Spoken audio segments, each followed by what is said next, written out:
Welcome to the channel, it's Mazer.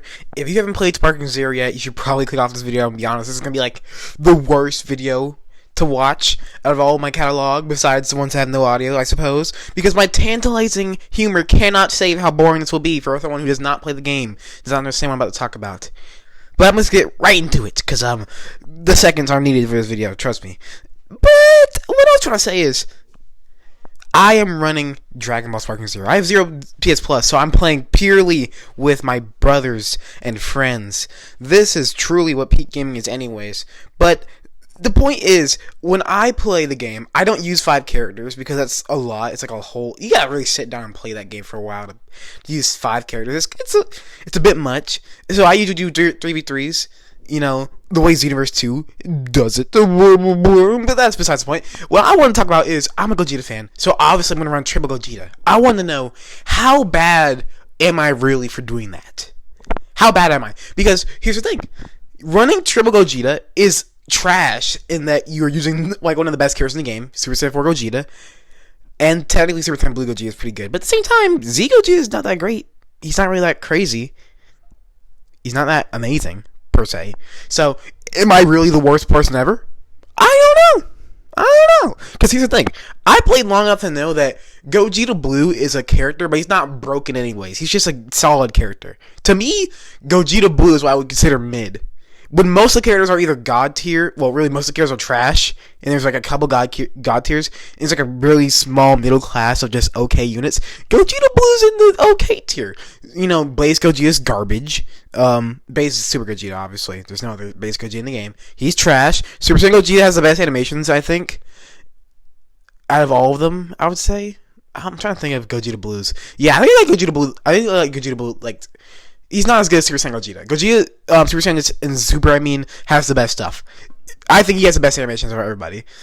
But anyways, Blue Gogeta is really where you start getting attached to like good character status. I think Z Gogeta is just not that great.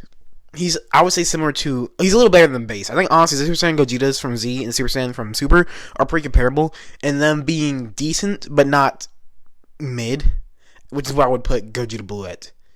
If that makes sense. Actually, you know what? They are a little below average. Gogeta Blue's decent. And my point being, I don't want to say I'm a complete trash can for using that team, because I want to use that team no matter what. But still, I want your input. Is this a garbage team? Am I truly a lower life form? Because here's the thing.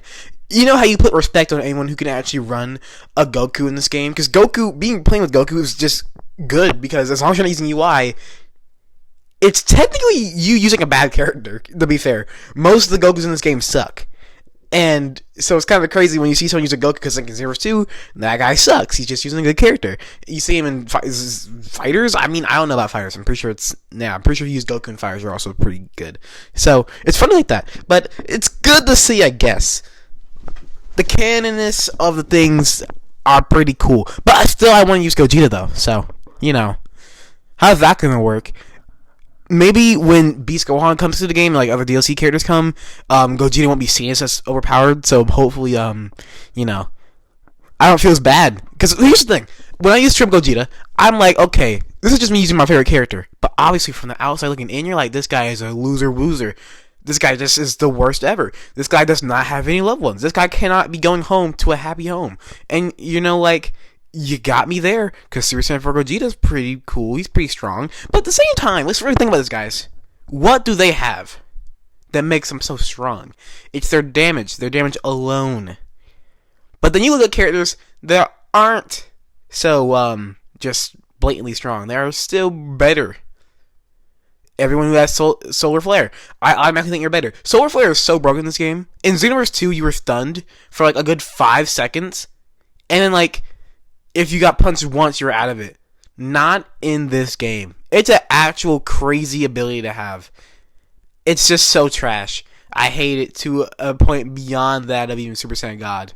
And, like, to make it even worse, you have the even more big threat of just people using Aftermath Strike. Who made that? In Xenoverse 2, Aftermath Strike made it so you're just untouchable for a couple seconds. That's it. But here's the thing. in the beautiful game that is Sparking Zero, they decided not only can you evade stuff and become invincible for like, what is it, like 15 seconds or however long it is. It's a pretty long time, I feel like. You can also attack mid Azimuth Strike. While it's in its duration, you can technically attack. In Xenoverse, you can't do that. You just can't. You have to hold it, and you can't be touched, so good thing, but you just also can't do any damage. You can't gain ki. You're just evading. But come on, guys. This is not cool. This is not cocoa beans. This is not cool beans. None of the things. My beans are hot, actually, with this one. Not good at all. Not cooking. That's just so dumb. And I will say, some characters have some garbage, I think. Unblockable ultimates, they all gotta go. They all gotta go. They all gotta go. I mean, I feel like, even with Vegeta's ki explosion, I should be able to block that since I can block a super ki explosion. They're not any different. One's just a little stronger, which doesn't make it any less blockable. It just makes it harder to block, which is exactly what I just said when I said less blockable. I'm going to retract that statement, but I still believe it should be blockable. And here's another thing: I can just with Super Saiyan 2 Kefla, I can just kind of like go into sparking mode, then just super dash behind you, then press the ultimate button. Because for one, you have to turn around. And then two, the ultimate's like so trash because I really don't have to do anything. Just press the button. It's a super ki explosion attack, which has a decent range, which then immediately hits. Like the distance the ki explosion has to reach is instant, essentially. It's really busted. Like if you're not knowledgeable, or if I even just like honestly, if I don't make a mistake, you're gonna get cooked. I mean, really. My friend's just so much better than me because he's played the game for like 2 weeks before I could, and he still can't really do anything about it. Like, he's still trying to make sure I can't get in the Super Saiyan 2 Kefla because like it's just GG's. What do you do besides just hold it? You just gotta hold it. And another thing weird about this game is that like I feel like the back shots are a little too rewarding. I feel like back shots are too good of a system in this game. You know, pause, but at the same time resume, because this is kind of a crazy situation here, where if you just are, like, behind your opponent, you just get a free combo. Which is so lame, because there's characters that, like, part of their combo makes you go behind them, which that sucks. Because that means if you're behind them, you're going to end up being in front of them, which they can then vanish. But then there's characters who don't, and it's like, just hold it. And if you're sparking and they're behind you, you just hold the ultimate. Hold the combo that takes, like, a whole bar, then hold the ultimate, which will take 2 bars. Yeah, not the most fun thing ever. And I'm not a big fan of that because there's games like Xenoverse 2 who I think are just better for combat anyways. I think you're playing Sparking Zero for fun, and Xenoverse 2 is like, honestly for me it's more fun just because I'm better at the game and I can actually enjoy what it's got, but like still.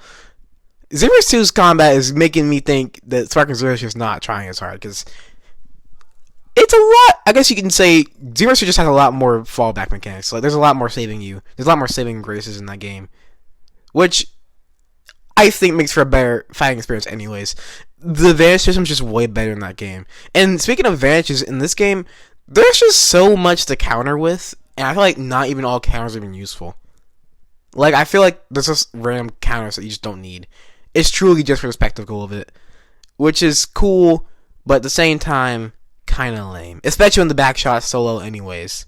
Like, come on. Like, at least, like, okay, can we just take out one of the counters in the game and make it so we just have like a counter that takes up like a whole 2 skill points, and like a universal counter takes up two whole skill points and gets you out of any situation, like an instant rise evasive in Xenoverse 2.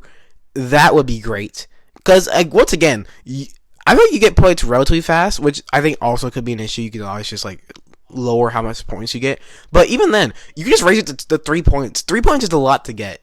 It's a lot to get. So I think even just 3 points and have it be like an instant evasive, that would be great. Because I think there's a lot of situations where I have like six skill points, but I'm getting my booty butt cheeks clapped from the back because I can't do anything. I'm using a character like 17, 38. I said, hey, what's up? But no hello, because you're from behind. Like, it's a crazy situation to be in. I'm not a big fan of that. But, you know, the game's still fun, just not when you're losing. I think this game especially, it sucks to lose because it's not fun. And I feel like the only way to make it fun when you're losing is to end in a clash. Which really sucks. Because in Xenoverse 2, I'm going to bring up Xenoverse 2 because I'm like Xenoverse 2 Glazer till I die. But anyways, Xenoverse 2 fights, they can also be pretty trash, but I would rather lose in Xenoverse 2 100 times than lose in Sparking Zero 100 times, because the ways you can get clapped in Xenoverse 2 will always surprise you.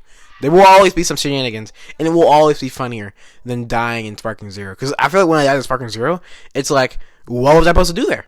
What was I supposed to do? You know, what was I supposed to do? And it's like, and you have to rewatch the footage and find out there was like this 1 millisecond situation where you didn't press circle at the right time, where you could have technically gotten out of that 20,000 damage combo, and that combo also cost you the game. So you know, sucks to be you, but you know, skill issue, not the most fun thing in the world. But you know what they say, Skibbity Toilet. They I'm referring to are not 18 or older. They're probably not even 16. Probably not even 14. They're probably 14. Yeah, they're around that area. Yeah. See ya.